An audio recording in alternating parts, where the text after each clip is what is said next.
L-aħħar survey tal-Malta Today juri illi jekk issir elezzjoni issa, il-Partit Nazzjonalista jikseb 47% tal-voti fil-waqt illi l-Labour iġib 41%, biċ-ċifri juru li fawdex il-Partit Nazzjonalista reġa' għandu l-maġġoranza.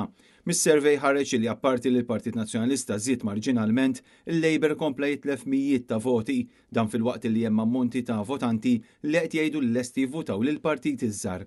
L-analiżi fost l-elettorat saret bejn is-16 u 28 ta' Jannar. Dan l-istħarriġ ikompli jibni fuq diversi surveys li saru fl-aħħar 6 xhur u li qed juru trend pożittiva u kostanti kemm għall-Partit Nazzjonalista u anke għal Bernard Grech. Fil-fatt, taħt it-tmexxija ta' Bernard Grech il-Partit Nazzjonalista irnexxielu jikseb it-tielet siġġu fil-Parlament Ewropew fil-waqt li rebaħ lura numru ta' kunsilli lokali. Dan fil-waqt li fil-Parlament kompla jżid il-pressjoni fuq il-Gvern sabiex titħares il-governanza tajba.